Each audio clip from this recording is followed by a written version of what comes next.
everyone, my name is Kate Kalthoff and welcome to a Stamping to Share video. Today I'm going to share with you this cute little baker's box featuring one of the Bear Hugs stamps. And so you can see we're using the little fishy up here to keep the box closed. And when you open it up, of course you have plenty of room in the box, so that'd actually be a really cute place to keep some Swedish fish, or you could put some little fishy crackers in there. Just a darling little box, and then it's made with the Bear Hug stamp set, so you can see this cute little guy on the front. And the baker's box, so the baker's box is actually a thinlet, and it includes this cute little yum cutout, and it includes two little medallions on here. I'll show it to you in a little bit, but it's just darling. And then we're also going to use this burlap ribbon. It's being discontinued. We'll only have it for another couple of weeks, but it's really nice. It's 1 1/4 inches wide, and you can use it for lots of things. Makes great bows, but it also makes great wraps. And so this is a nice wrap around your baker's box. So let's go ahead and get started. The first thing we're going to need are 2 pieces of craft paper. These are cut at 6 by 6.5, and this is what you're going to use to cut your thinlets box out. And so let me show you what that looks like. You're going to run it through the Big Shot machine. Your bottom is going to be the magnetic platform. Then you'll have your cut plate, your paper, your baker's die, and then another plate over the top, which I actually have in use right now, so I can't show you. But it would actually be another plate that's one of these cutting plates over the top. Then after you run it through, you can just take it all apart like so. And then you'll want to do a little folding. And you can just go ahead and fold all the score lines, because actually this box will not only cut on the Big Shot die, but it will have score lines as well. So I'll show you the score lines that I actually fold, and that would be the side flaps, and then of course the larger folds to make your box, and then the bottom flaps. And the only fold I don't fold is this one here on the bottom. And I'll show you why in a second when we put it together, because it really only needs to be flexible when you're putting it together. And then up here we have these corner crease folds, and those are important to fold. And I'm back folding those because actually when you're putting the box together, it's kind of like a milk carton, so you're going to need these back folded.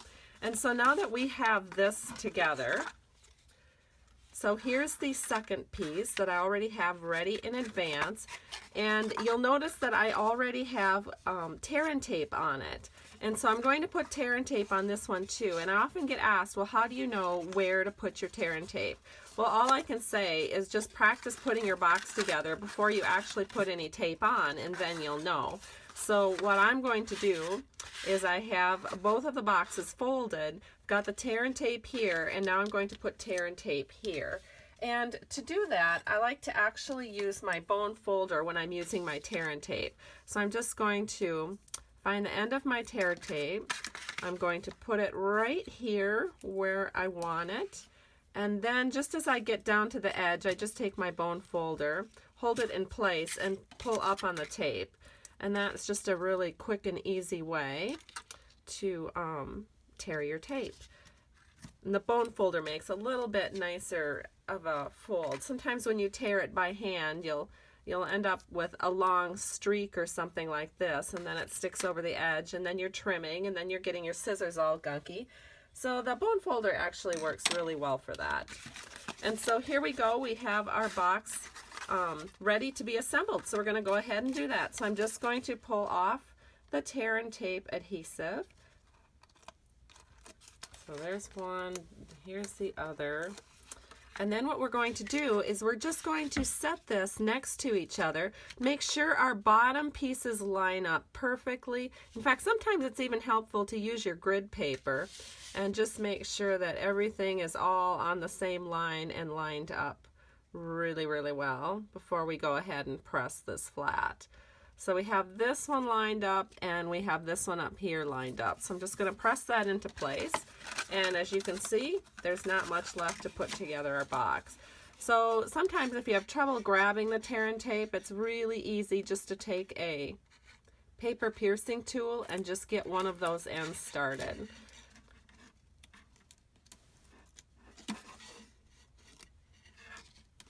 And now to put this end together, I'm just going to fold it so that the adhesive is flat, and then I can just fold this side of our box and just meet it right here.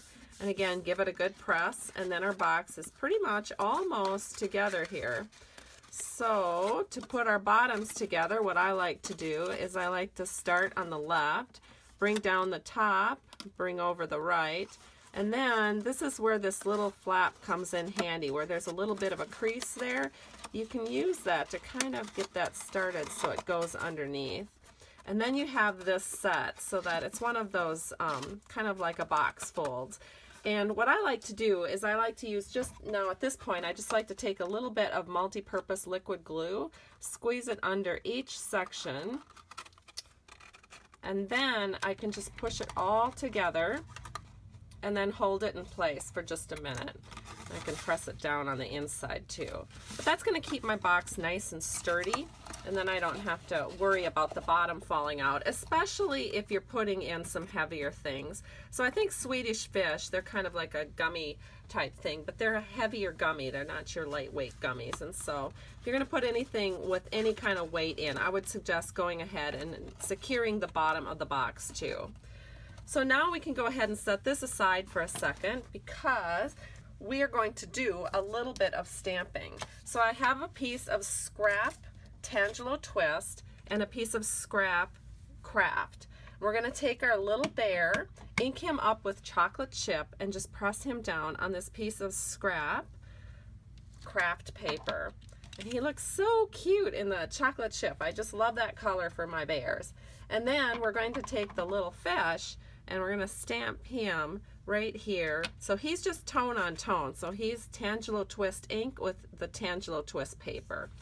Then we can run that all through the Big Shot machine, which I've already done. So let me show you what I did there. Again, I have my multi-purpose platform, and then I had my cut plate, and then of course I had another cut plate, this one, right over the top of it as I run it through the Big Shot machine. And I doubled up my chocolate chip paper for this particular one, and I have two little medallion type tags that we're going to be using. And then I have my little fish right here, and I have my cute little bear right here. And then finally we have the yum for the top of our box. And so we're just going to pull that out. That's coming out beautifully, and there it is. And then we'll go ahead and set this aside.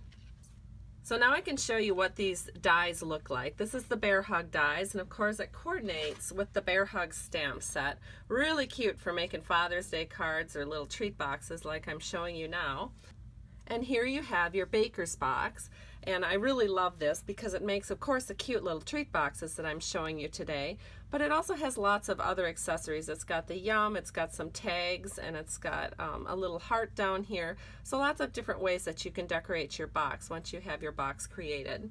And so let's go ahead and do that. Let's decorate our box. So here's our burlap ribbon. This is about 10 inches, and I'm going to use the tear and tape to adhere it to our box. So I'm just going to take the tear and tape, and we're going to bring it all the way along this top edge, and then I'm literally going to tear it this time. It doesn't work so good to take a bone folder against something as cushy as a ribbon because you won't be able to get a good grip. Works great for paper, not so great for ribbon.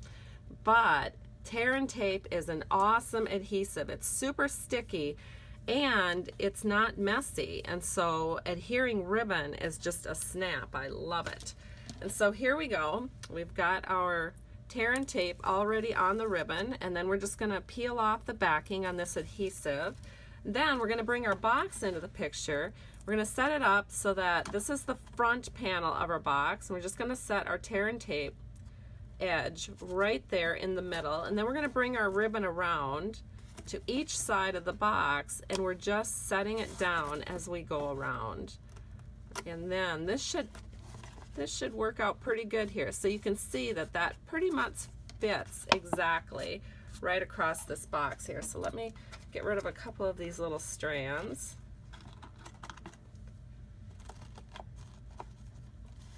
And then I don't really want this lumpy, so I'm just going to take my my craft scissors here and just cut that so that this little extra bump is off of that edge.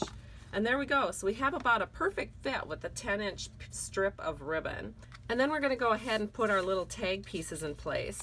So to do that, we're going to use some dimensionals, and I am going to put 2 dimensionals just on the very, very bottom edge of this little tag piece.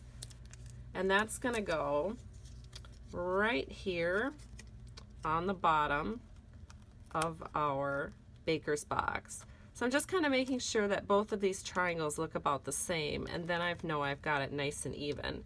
And we're going to do the same thing to this piece. We're going to get 2 dimensionals, and we're just going to set those up at the very top edge of this little tag piece.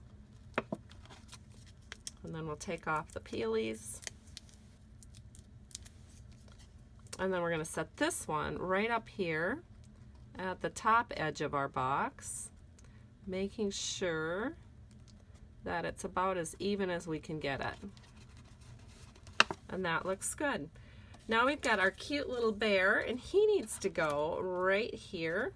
So we are going to go ahead and add dimensionals to him and put him down. And he just needs 2 dimensionals. Now you don't have to glue these tags together, because when you put the bear down, that kind of does the gluing for you.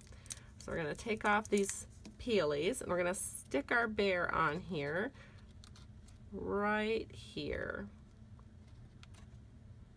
Oh, and he's so cute on there. Look at him. And then we need our little yum tag up here, and so we're just going to put that on with a little bit of multi-purpose liquid glue. And I'm just putting the tiniest little bit on this edge here. We'll stick this little guy right here. And then we need to put our fish on to our clothespin. So to do that, I'm just going to take the fish and stick a little glue dot on him. Then we'll grab one of our clothespins, which unfortunately are also retiring, but clothespins are pretty easy to find if you ever need one. And we'll stick the little fish right on the clothespin, and we have our completed project. So here's the one I just did, and here is the one I had done in advance. Super cute, super fun, super adorable to give away, and I hope you have lots of fun creating these darling little Baker's Box bear giveaways. Have a great day. Thanks so much for stopping by Stamping to Share. If you need a demonstrator, be sure to visit my blog at www.stampingtoshare.com, and I have links there where you can place orders. Bye-bye.